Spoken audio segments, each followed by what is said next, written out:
Buenos dias de Barcelona. So behind me is a place that we stumbled upon. It's a very local place, very good vermouth, known for their breakfast, but they get super busy. So if you're not having like a full breakfast, a big breakfast, they will have you stand at the bar, which was perfectly fine for us. We had vermouth, we had the tostada, one with garlic, one with tomato, and then we had a bomba. The bomba was incredible. It's a little ball. I'm not even sure what's inside it, but it has aioli and a really spicy little sauce that goes right on top. But the mixture of the aioli, the bomba itself, and then the spice was excellent, and then wash that down with a little bit of vermouth, and it was awesome.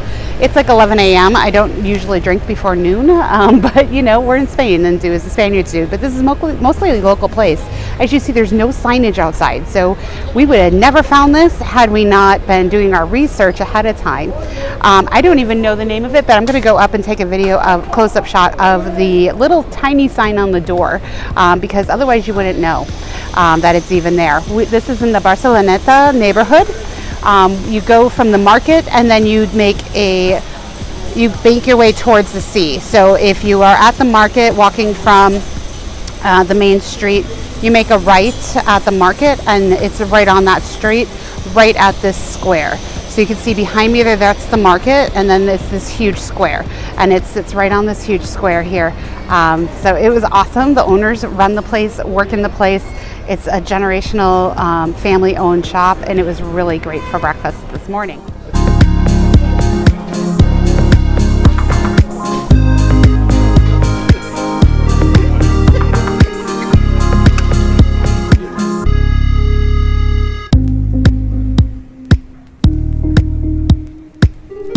Welcome to Barceloneta Beach.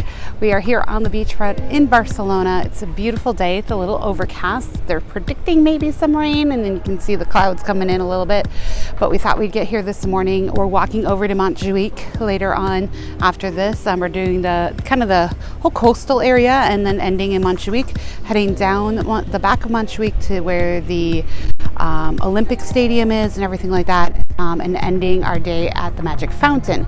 Now we might do the shopping mall that is it's a bull ring converted into a shopping mall. The name escapes me, but I'll put it here when I get home and research what that name was. But we have a full day. We really enjoyed our walk through Barceloneta neighborhood. I recommend it in the morning like that. You find some great little shops like that one we just had breakfast at. It was wonderful. A lot of locals. The market is cute. It's a lot quieter and less touristy than the rest of the city. However, a lot of people come through there to get to the beach. So this is Barceloneta Beach. Enjoy the view.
All right, we found the cable car on Montjuic.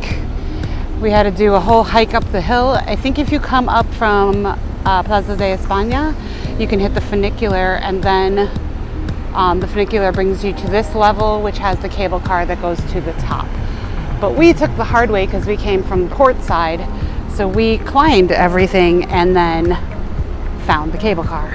All right, guys, well, we made it to the cable car, and luckily we got our own cable car, so we get a whole ride all the way up all by ourselves. Sorry, this is so bumpy, but it's the cable car, I swear.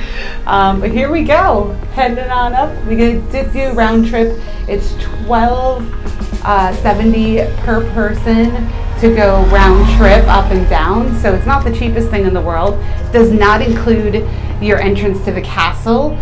So just be aware of that. But yeah, here you go. Here's Barcelona. How do you love that? Enjoy.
right, well, here we are sitting in Estación de Francia.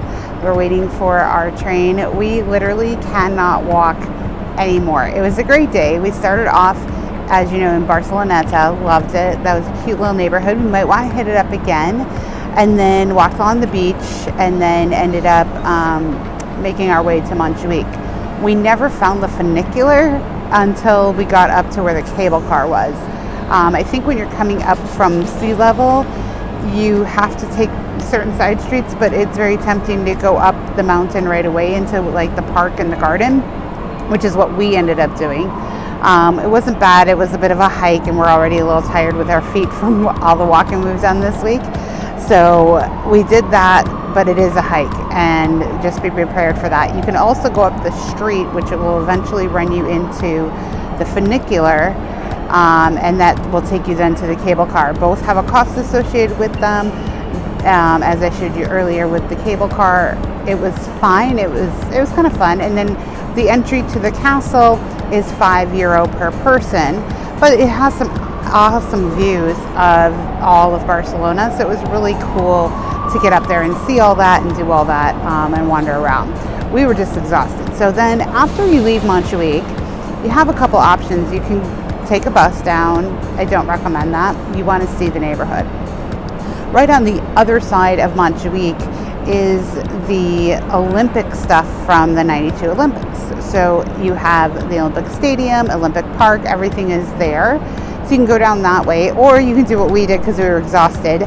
We took a shortcut and we ended up at the Magic Fountain, which is, I wanted to see that anyway. And there's some great views. You start at the top and then you work your way down so you can take pictures as you go. And then we went across the street to the Arenas shopping center and went to the top there and took some pictures looking back up and overlooking Plaza de España. So we then made our way back over here to the Gothic Quarter as well as El Born, and then here we are at our station. So that was our day. We were exhausted. I am definitely falling asleep on this train. So I got to be careful not to miss my stop. But we will catch up with you tomorrow for another fun-filled day here in Barcelona.